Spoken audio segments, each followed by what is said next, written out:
India ने जब उनको 97 रन पे आउट किया, फिर उसके बाद आके जिस तरह उन्होंने चेज किया है, वो मेरे ख्याल में एक बड़ा प्लस पॉइंट है रोहित शर्मा के आपके सामने। इवन के Virat Kohli best player in the world, लेकिन आते ही जब उन्होंने ऐसी पिच पे चार्ज किया, लेकिन वो अर्ली ऑन बड़ी हिट नहीं लगी। हाँ, एक चीज है कि जो पिच बिहेव कर रही है, जरूरी नहीं कि ये इंडिया पाकिस्तान के अगेंस्ट भी ऐसा ही पिच बने।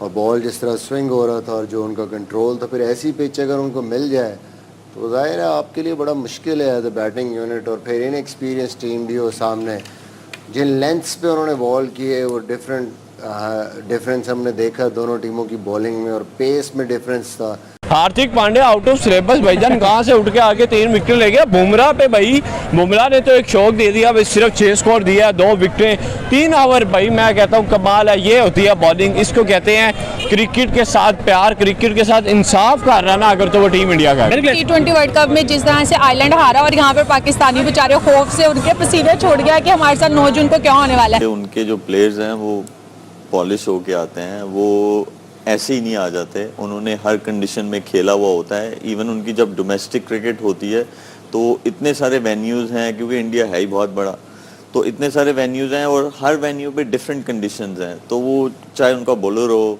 चाहे उनका बैटर हो, चाहे उनका स्पिनर हो या विकेट कीपर हो, कोई भी हो, तो वो पूरा पक के आते हैं वहाँ से। तो इसीलिए मैं हमेशा से जो है उनके सिस्टम को प्रेस करता हूँ, वो इसी वजह से करता हूँ कि उनके जितने प्लेयर्स हैं, वो चाहे नया हो चाहे पुराना हो, वो उनको हर कंडीशन में खेलना आता है, अडैप्ट बहुत जल्दी करते हैं कंडीशंस को। मैं एक्सपेक्ट कर रहा था कि जी आज चाहल खेलेंगे या कुलदीप, लेकिन क्योंकि अक्षर पटेल अगर इस तरह के विकेट्स पे सबसे डेंजरस बॉलर हो सकते थे, ठीक है, वो तो ऊपर से ही आउट हो गए, लेकिन उन्होंने आज अक्षर पटेल को खिलाया, क्योंकि जहाँ पे ब्रेक होगा तो अक्षर पटेल बहुत ज़्यादा, इंडिया में अगर आप देखें वो टेस्ट मैचेस में बहुत समटाइम्स अनप्लेएबल हो जाते हैं, तो उन्होंने आज उनको खिलाया रिगार्डलेस कि उनके पास चाहल और जो कुलदीप यादव बड़ी अच्छी फॉर्म में थे आईपीएल में। तो ये काफ़ी सिलेक्शन आपको sometimes out of the box सोच के लेके आना पड़ता है कि भाई ग्राउंड की कंडीशंस क्या कह रही हैं।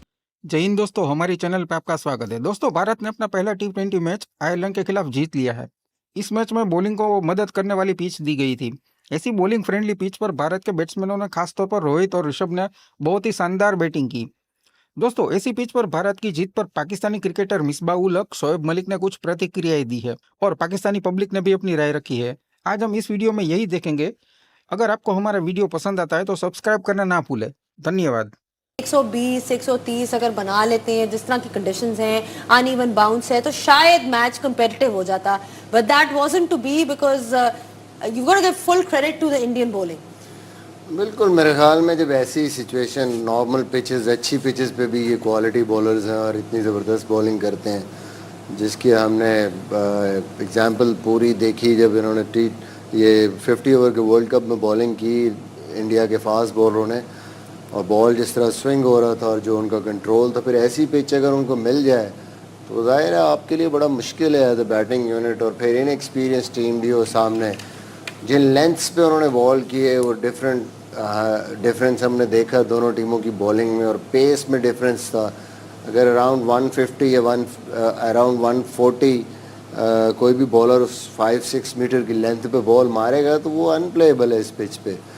और होता क्या है कि बैट्समैन इतना कंफ्यूज हो जाते हैं पहले 3-4 ओवर्स में, वो जिस तरह के ऑकवर्ड बाउंस हो रहा था कि उसके बाद बिल्कुल आपको मेंटली आप किसी ऐसी स्टेट में नहीं रहते कि अब मैं किस तरह अप्लाई करूं अपने आप को। और हम जो बात कर रहे थे कि यहाँ पे टेक्निकली जो बेहतर बैट्समैन है वो रन्स करेंगे, और मुझे लगता है वो टोटली गलत हो गया। यहाँ कोई टेक्निकली वाली कोई चक्कर ही नहीं है। यहाँ तो आपने गेस करना है, जैसे पंट खेलें और रोहित शर्मा खेलें, वो इसी तरह खेलें कि उन्होंने बस काउंटर अटैक किया है, थोड़ा सा अनसेटल किया है बॉलर्स, कुछ बॉलें भी उनको ऐसी हुई हैं जिसकी वजह से उन्होंने रन्स किए हैं। आप वेट करते रहेंगे, आपको कोई मेरिट पे कोई बॉल आ ही नहीं रहा, ना उसका बाउंस कोई उसके प्रिडिक्टेबल है कि जहाँ से कैसे होगा। एक सामने का बॉल आपके शोल्डर के ऊपर से, सर के ऊपर से गुजर जाता है। तो मेरा नहीं ख्याल कि यहाँ पे कोई टेक्निक कोई इतनी ज़्यादा मैटर कर रही है। यहाँ तो बस वो कहते हैं ना, आयत अच्छी याद होनी चाहिए बचने के लिए। अच्छा, ये जिस तरह इन्होंने कहा ना कि जिस किस्म की कंडीशंस थी, लेकिन एक चीज़ होती है कि आपको अपने प्लान्स एग्जीक्यूट भी करने पड़ते हैं। तो इंडिया की एक वो जैसे कहते हैं ना गेम अवेयरनेस, वो बहुत ज़्यादा है कि उन्होंने फ़ौरन समझा है कि कंडीशंस कैसी हैं और उसके मुताबिक कहाँ बॉलिंग करानी चाहिए?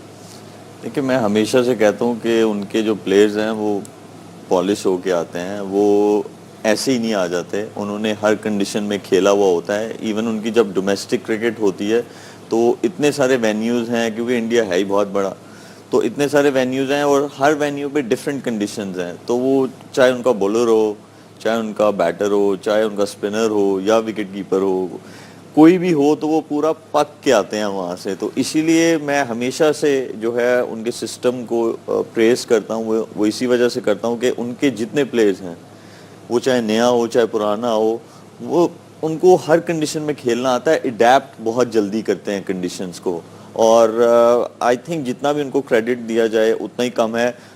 बॉलर्स उनके वैसे बड़े एक्सपीरियंस्ड बॉलर हैं, और अगर उनका पूरा कॉम्बिनेशन देखा जाए 15 का, तो वो ऐसा कॉम्बिनेशन बना हुआ है कि आप उनको सीमिंग ट्रैक दे दें, चाहे उनको स्पिनिंग ट्रैक दे दें, कैसा भी ट्रैक दे आप, they have all the ingredients in their side. And this is why कि जब वो खेलते हैं किसी भी कंडीशन में, तो वो उनको एडजस्ट करने में इतना टाइम नहीं लगता। सर कैसे हैं आप? ठीक ठाक। सर, इंडिया वर्सेस आयरलैंड को 96 रन पे आउट कर दिया, और भाई पूरी T20 वर्ल्ड कप के अंदर उन्होंने अपना टेरर जो है वो बता दिया कि भाई हम आगे हैं। भाई अनबिलीवेबल बॉलिंग बाय इंडिया। मैं कहता हूँ आज इंडिया ने जो टांगे तोड़ी आयरलैंड की, भाई कमाल करके रख दिया। 95 के ऊपर सारी टीम को बुक कर दिया। भाई उसने साबित कर दिया कि भाई इंडिया की बैटिंग बॉलिंग दोनों चीज़ें इतनी तगड़ी है कि इसके साथ हम मुकाबला नहीं कर सकते किसी और टीम का। बट मैं बड़ा शौक हुआ हूँ देखे कि भाईजान क्या खूबसूरत बॉलिंग की इंडिया ने इतने अच्छे तरीके से।